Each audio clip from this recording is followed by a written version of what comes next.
Hello friends, web education में आपका स्वागत है। तो आज के सब्जेक्ट में हम देखने वाले हैं हिंदी का पार्ट 2। जेल प्रहरी के एग्ज़ाम में हिंदी मोस्ट इम्पॉर्टेंट सब्जेक्ट है और ये मोस्ट इम्पॉर्टेंट प्ले रोल करता है। तो वीडियो शुरू करते हैं हम हिंदी का। सबसे पहले इसके बारे में हम जान लेते हैं। तो भाषा, जिसे लैंग्वेज इंग्लिश में बोलते हैं, भाषा शब्द की जो उत्पत्ति हुई है ये संस्कृत के भाष धातु से हुई है। इसका अर्थ होता है बोलना या फिर कहना। ध्वनि, जो शब्द, वाक्य और अर्थ भाषा के मुख्य अवयव होते हैं। अर्थात भाषा वह माध्यम है जिसके द्वारा मनुष्य अपने भावों, विचारों एवं संवेदनाओं को व्यक्त करता है।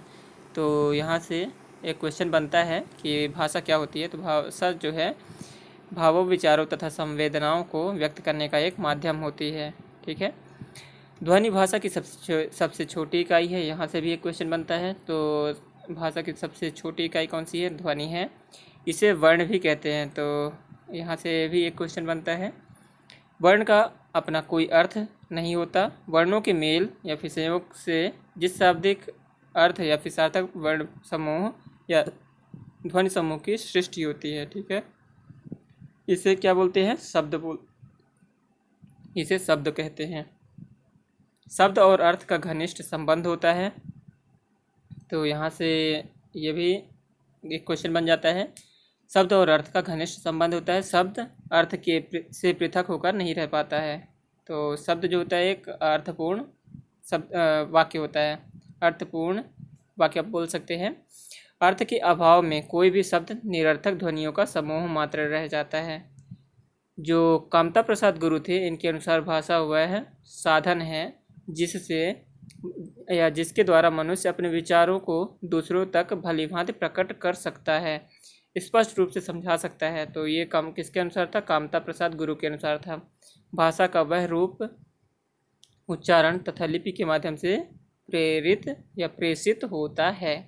तो यहाँ से कामता प्रसाद गुरु ने क्या कहा था? भाषा जो है वह साधन है जिसके द्वारा मनुष्य अपने विचारों को दूसरों तक भलीभांति प्रकट कर सकता है। तो ये किसके अनुसार था? कामता प्रसाद गुरु के अनुसार था। फिर है उच्चारण वह ध्वनि संकेत है जो शारीरिक अवयवों के माध्यम से व्यक्त होता है। लिपि वह ध्वनि संकेत है जिसके द्वारा भाषा का प्रसार तथा संरक्षण संभव है।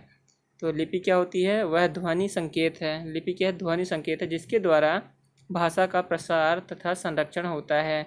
तो यहाँ से भी क्वेश्चन बनता है, इसे याद कर लीजिए। फिर आता है हिंदी भाषा या देवनागरी लिपि में लिखी जाती है। किस भाषा में लिखी जाती है? किस लिपि में लिखी जाती है? तो देवनागरी लिपि में लिखी जाती है। जबकि जो यूरोपीय भाषाओं को रोमन व ग्रीक लिपि में लिखते हैं। तो यहाँ से भी क्वेश्चन बनता है कि यूरोपीय भाषाओं को किस में लिखा जाता है? तो इन्हें रोमन व ग्रीक लिपि में लिखा जाता है। भाषा वाक्य से एवं वाक्य शब्दों से स्वरूप ग्रहण करते हैं। भाषा में या फिर भारत में भाषा के 3 रूप हैं। तो यहाँ से क्वेश्चन बनता है कि भारत में भाषा के कितने रूप हैं? तो यहाँ पे स्टार मार्क कर सकते हैं आप। भारत में भाषा के 3 रूप हैं। वो हैं क्षेत्रीय बोली, परिनिष्ठित भाषा और राष्ट्रभाषा। तो रीजनल डायलेक्ट, डिफाइंड लैंग्वेज और नेशनल लैंग्वेज, ये 3 प्रकार होते हैं। तो अब हम इन्हें एक एक करके देखते हैं। जो पहली है क्षेत्रीय भाषा। तो क्षेत्रीय भाषा क्या होती है? भाषा के जिस रूप का प्रयोग सामान्य व्यक्ति अपने समूह या घरों में करते हैं उसे क्षेत्रीय बोली कहते हैं। भारत में टोटल कितनी क्षेत्रीय बोलियां हैं? तो 436 से अधिक बोलियां बोली जाती हैं भारत में। फिर देखते हैं दूसरा है परिनिष्ठित भाषा। तो जब कोई बोली या भाषा व्याकरण या फिर जिसका व्याकरण अवेलेबल होता है तो व्याकरणित ढांचे में ढलकर एक व्यवस्थित रूप ग्रहण कर लेती है तो उसे परिनिष्ठित भाषा कहा जाता है। फिर आता है इसी में खड़ी बोली। तो हिंदी व्याकरणित ढांचे में ढलकर परिनिष्ठित हिंदी के रूप में आज हमारे सामने है। फिर आती है राष्ट्रभाषा। तो जो राष्ट्रभाषा है किसी भी देश की परिनिष्ठित भाषा जब व्यापक रूप से बहुसंख्यक व्यक्ति के सांस्कृतिक तथा राजनीतिक व्यवहार के भाषा रूप में सामने आती है उसे राष्ट्रभाषा कहते हैं। फिर से आप देखते हैं, जब किसी भी देश की परिनिष्ठित भाषा जब व्यापक रूप से बहुसंख्यक व्यक्ति के सांस्कृतिक तथा राजनीतिक व्यवहार के भाषा रूप में सामने आती है तो उसे राष्ट्रभाषा कहा जाता है। राष्ट्रभाषा देश की जनता की जागृति से जुड़कर व्यापकता ग्रहण करती है। और भारत की राष्ट्रभाषा कौन सी है? हिंदी है। ठीक है। भारत में विभिन्न क्षेत्रों में बोलियां बोली जाती हैं। भारत में 436 बोलियां हैं। कुछ बोलियों ने अपनी व्यापकता और साहित्यिक चेतना के कारण परिनिष्ठित भाषा का रूप ग्रहण कर लिया है। हिंदी एक परिनिष्ठित भाषा है। वह खड़ी बोली का परिनिष्ठित रूप है जिसने 10वीं शताब्दी के बाद अपना रूप ग्रहण प्रारंभ किया। हिंदी भारत की राष्ट्रभाषा और राजभाषा है। इसके अंतर्गत उत्तर भारत की बोलियां आती हैं जो हिंदी की बोलियां कही जाती हैं। अब देख लेते हैं कि हिंदी का जो विकास, हिंदी भाषा का विकास था, वह उसका हिस्ट्री देखते हैं। तो हिंदी भाषा या फिर हिंदी लैंग्वेज हिस्ट्री के बारे में बात करें तो हिंदी को संस्कृत या अप्राकृत से निष्पन्न माना जाता है। ठीक है।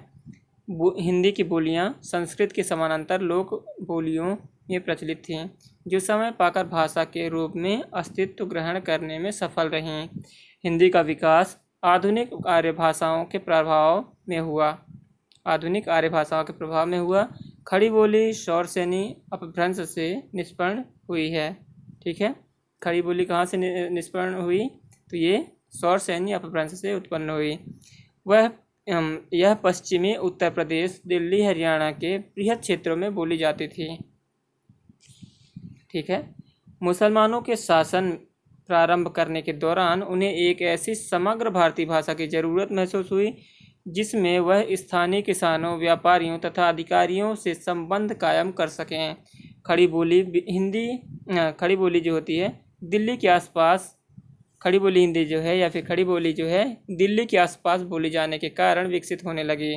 शासकीय संरक्षण पाकर इसका विकास हुआ। मुस्लिम रचनाकारों विशेषकर अमीर खुसरो, ठीक है, इन्होंने एक वाद्य यंत्र बनाया था और इसके जनक कहे जाते हैं। आप बता सकते हैं कि अमीर खुसरो कौन सा वाद्य यंत्र बजाते थे। ठीक है। इस भाषा में रचनाएं की तथा इसे हिंदुस्तानी, हिंदी तथा उर्दू की जननी भाषा कहा जाता है। ठीक है। किसकी कहा जाता है? हिंदुस्तानी, हिंदी, उर्दू की जननी भाषा कहा जाता है हिंदवी को। फिर आता है यही हिंदवी कबीर, सूर, तुलसीदास की वाणी से मिलकर हिंदी हो गई। हिंदवी अथवा हिंदी में खड़ी बोली के साथ ब्रजभाषा, अवधी, राजस्थानी आदि के शब्दों तथा रूपों का प्रयोग हुआ जिसने हिंदी भाषा को विकसित किया। ऐतिहासिक तथा भौगोलिक दृष्टि से हिंदी की 5 उपभाषाएं हैं। तो हिंदी की कितनी उपभाषाएं हैं? 5 उपभाषाएं हैं। यहाँ से इसको स्टार मार्क कर लीजिए। कितनी इसकी उपभाषाएं हैं? 5 उपभाषाएं हैं। वो हैं राजस्थानी हिंदी, पश्चिमी हिंदी, पूर्वी हिंदी, बिहारी हिंदी तथा पहाड़ी हिंदी। अब इसी में देख लेते हैं कि ये हिंदी की उपभाषाएं, बोलियां और भाषा क्षेत्र कौन से हैं। तो पहले देखते हैं कि राजस्थानी उपभाषा हो गई राजस्थानी। और इसकी बोलियां कौन सी है? राजस्थानी, मारवाड़ी, सिंधी। राजस्थानी हिंदी में कौन कौन सी आती हैं? तो राजस्थानी आती है, मारवाड़ी आती है, सिंधी आती है। और कहाँ कहाँ बोली जाती हैं? तो ये बोली जाती है राजस्थान, सिंध और मालवा क्षेत्र में। फिर आती है पश्चिमी हिंदी। पश्चिमी हिंदी कहाँ कहाँ बोली जाती है? तो ये हो गई ब्रजभाषा। इसकी बोलियां कौन सी हैं पहले देखते हैं। तो पश्चिमी हिंदी की जो बोलियां हैं ये हैं ब्रजभाषा, खड़ी बोली, हरियाणवी, कौरवी, बुंदेली और कन्नौजी हिंदी भाषा की पश्चिमी हिंदी भाषा का भाग हैं। कहाँ बोली जाती हैं? तो ये हरियाणा, पश्चिमी मध्य प्रदेश, पश्चिमी उत्तर प्रदेश, मध्य पूर्व उत्तर प्रदेश और पूर्वी मध्य प्रदेश, छत्तीसगढ़, इनमें बोली जाती हैं। फिर आती है बिहारी हिंदी। बिहारी हिंदी कहाँ बोली जाती है? तो बिहारी हिंदी बोली जाती है, इसमें जो भाषाएं हैं वो भोजपुरी आती है, मगही और मैथिली। बिहार और झारखंड में ये मूलतः बोली जाती हैं। ठीक है। फिर आती है पहाड़ी हिंदी। तो इसमें आता है गढ़वाली और कुमाऊनी। ये कहाँ बोली जाती हैं? तो ये उत्तराखंड और हिमाचल प्रदेश में बोली जाती हैं। तो यहाँ से आपके दो क्वेश्चन बन जाते हैं कि कौन सी भाषा है और कहाँ बोली जाती है। फिर देखते हैं कि जो भाषा परिवर्तनशील एवं विकासोन्मुख होती है। भाषा के विकसित रूप के दौर में साहित्यिक रचनाएं होती हैं जहाँ साहित्यिक भाषा का व्याकरणिक स्वरूप निर्धारित करना अनिवार्य हो जाता है।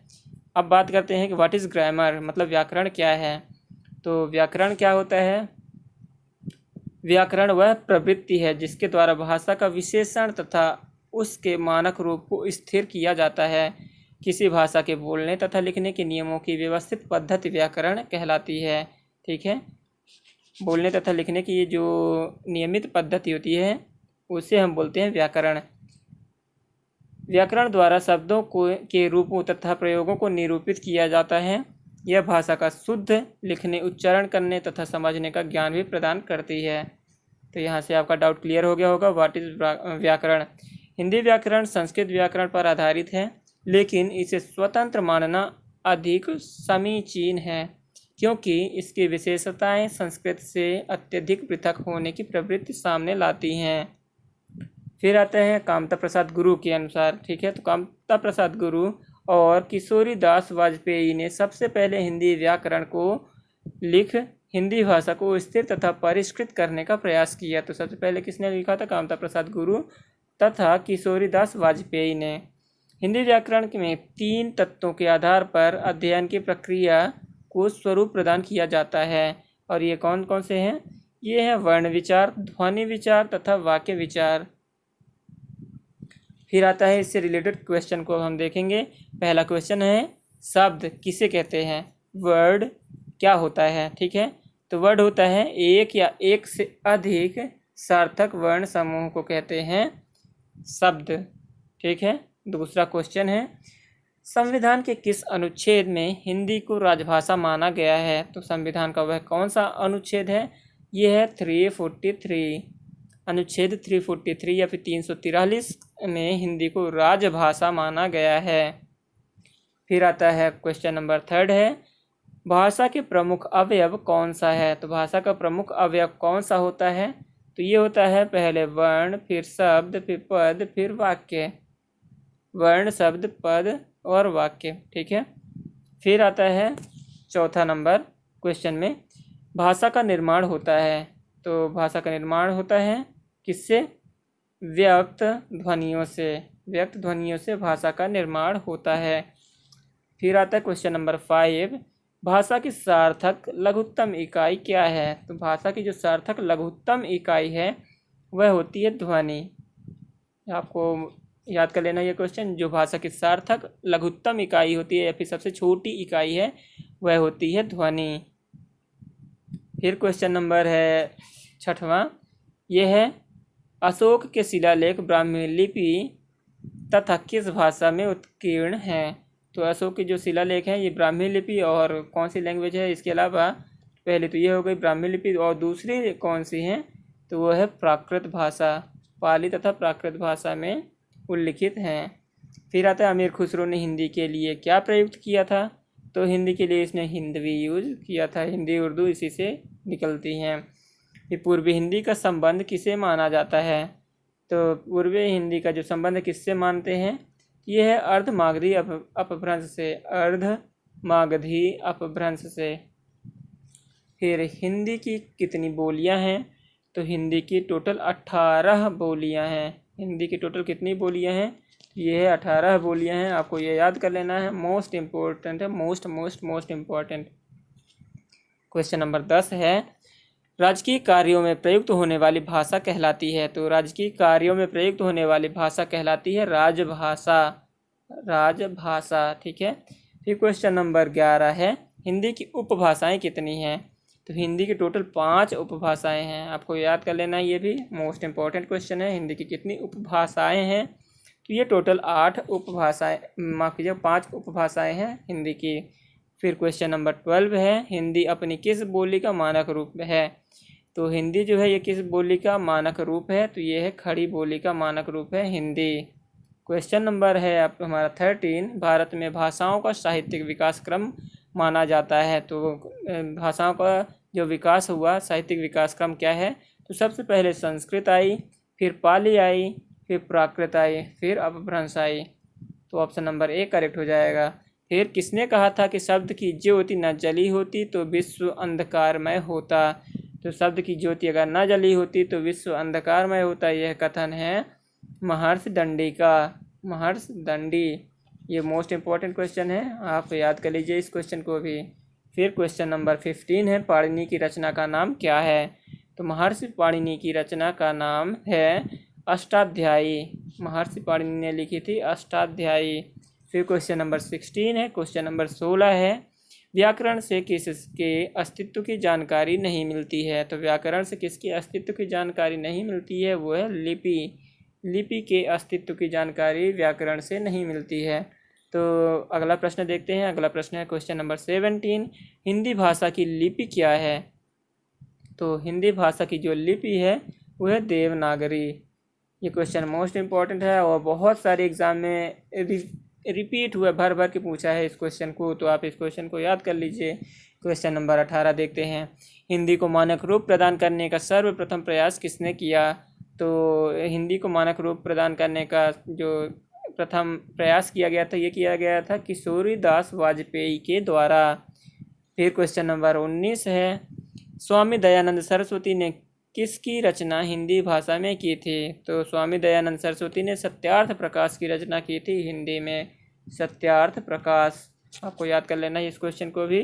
क्वेश्चन नंबर 20 है, कन्नौजी हिंदी की किस उपभाषा की एक बोली है? तो ये है पूर्वी, माफ कीजिएगा, पश्चिमी हिंदी की एक उपभाषा है।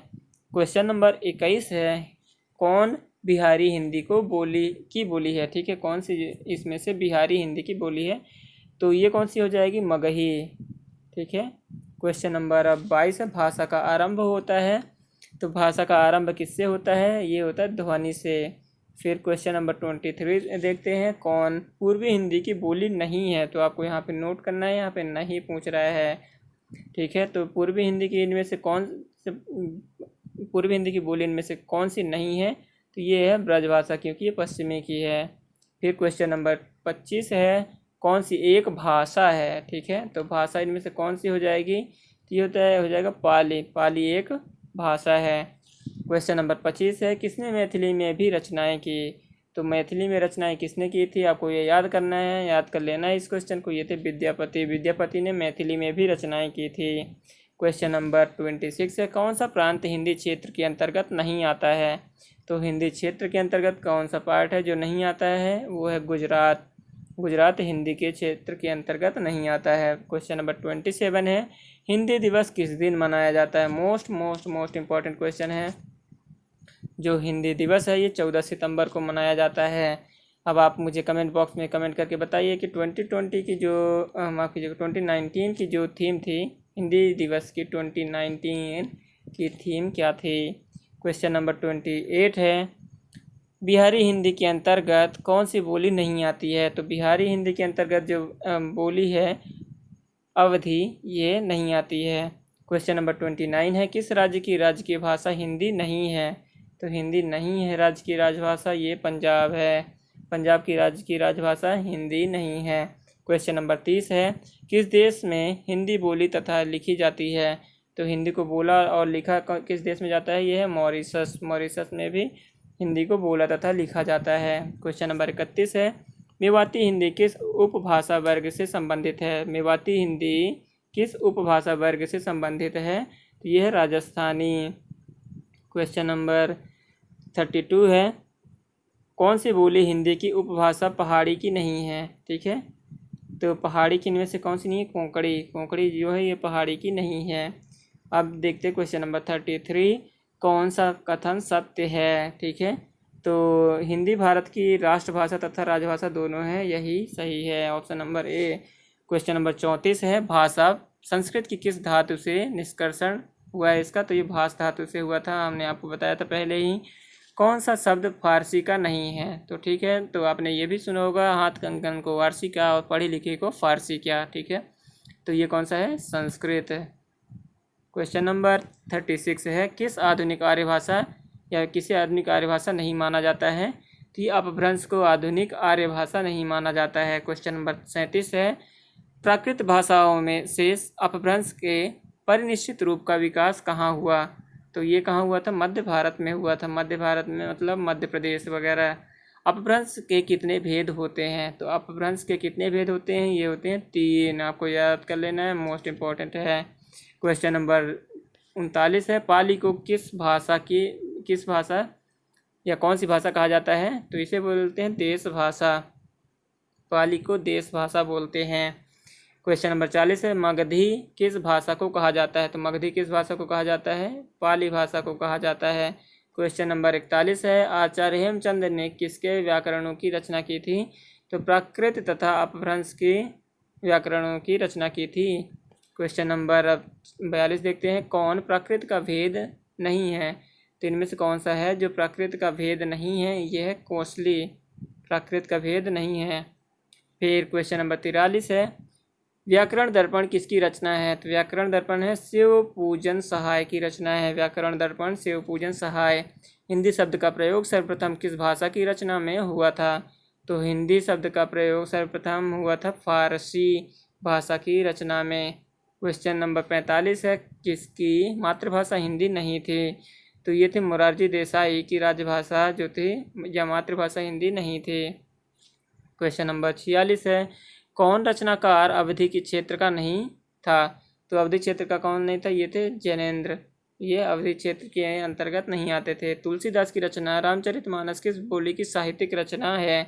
तो रामचरितमानस किस बोली की साहित्यिक रचना है? ये थी अवधि की साहित्यिक रचना। क्वेश्चन नंबर 48 है, बिहार की राजधानी पटना किस बिहारी बोली क्षेत्र के अंतर्गत आती है? तो ये आती है मगधी, माफ कीजिएगा मगही के अंतर्गत आती है। क्वेश्चन नंबर 49 है, भाषा वह साधन है जिसके द्वारा मनुष्य अपने विचारों या फिर विचार दूसरे तक भलीभांति प्रकट कर सकता है। यह कथन किसका है? तो ये था कामता प्रसाद गुरु का, हमने आपको बताया था। क्वेश्चन नंबर अब 50 देख लेते हैं, वह या फिर जब कोई बोली या भाषा व्याकरणिक ढांचे से ढलकर व्यवस्थित रूप ग्रहण कर लेती है तो उसे क्या कहा जाता है? तो उसे बोलते हैं परिनिष्ठित भाषा। क्वेश्चन नंबर 51 है, वर्णों के मेल से जिस सार्थक वर्ण समूह या ध्वनि समूह की सृष्टि होती है उसे क्या कहा जाता है? उसे शब्द कहा जाता है। क्वेश्चन नंबर 52 देखते हैं, जो भाषा देश की जनता की जागृति से जुड़कर व्यापकता ग्रहण करती है वह है? तो ये होती है राष्ट्रभाषा। क्वेश्चन नंबर 53 है, किस रचनाकार ने हिंदी भाषा को हिंदवी कहा था? तो अमीर खुसरो ने हिंदी भाषा को हिंदवी कहा था। कौन बिहारी हिंदी की बोली नहीं है? तो बिहारी हिंदी की इनमें से कौन नहीं है बिहारी हिंदी की? ये बघेली जो है बिहारी हिंदी के अंतर्गत नहीं आती है। क्वेश्चन नंबर 55 है, कौन पूर्वी हिंदी की बोली नहीं है? तो पूर्वी हिंदी की आपको बताना है इनमें से कौन सी है जो पूर्वी हिंदी की बोली नहीं है? ये कन्नौजी जो है ये पूर्वी हिंदी की बोली नहीं है। क्वेश्चन नंबर 56 है, महाराष्ट्र में किस भाषा का प्रयोग अधिक होता है? तो महाराष्ट्र में मराठी भाषा का प्रयोग सर्वाधिक होता है। क्वेश्चन नंबर 57 है, हिंदी भारत के कितने राज्यों की राजकीय भाषा है? तो इसका आंसर क्या हो जाएगा? 10 राज्यों की राजकीय भाषा है हिंदी। मोस्ट इंपॉर्टेंट क्वेश्चन है, आप रट लीजिए इस क्वेश्चन को। क्वेश्चन नंबर अब देखते हैं 58, किसी भाषा के बोलने तथा लिखने के नियमों को व्यवस्थित पद्धति क्या कहलाती है? तो वह उसका व्याकरण कहलाती है। हमने ये पहले ही देख लिया था, तो ये क्या कहलाता है? व्याकरण। क्वेश्चन नंबर अब 59 है, देवनागरी किस भाषा की लिपि नहीं है? तो आपके यहाँ बताना नहीं है, ठीक है। तो ये किसकी है? उर्दू की नहीं है, देवनागरी जो है उर्दू की नहीं है। तमिल भाषा की लिपि कौन सी है? तो इनमें से आपको बताना है तमिल भाषा की लिपि क्या है? द्रविड़ जो है तमिल भाषा की लिपि है। 61वां प्रश्न है, हिंदी की उपभाषा नहीं है। इनमें से आपको बताना हिंदी की उपभाषा कौन सी नहीं है? तो ये दक्षिणी जो है हिंदी की उपभाषा नहीं है। भाषा का वह रूप जिसे या जिसका प्रयोग सामान्य जनता अपने समूह या घरों में करती है उसे क्या कहते हैं? तो उसे हम कहते हैं क्षेत्रीय बोली। क्वेश्चन नंबर है अब 64, अमीर खुसरो की रचनाएं किस बोली में रचित हैं? तो अमीर खुसरो की जो रचनाएं हैं ये खड़ी बोली में रचित हैं, आपको ये याद कर लेना है, मोस्ट इंपॉर्टेंट क्वेश्चन है। अब क्वेश्चन नंबर 65 देखते हैं, भारत में बोलियों की संख्या कितनी है? तो भारत में बोलियों की संख्या टोटल 436 है।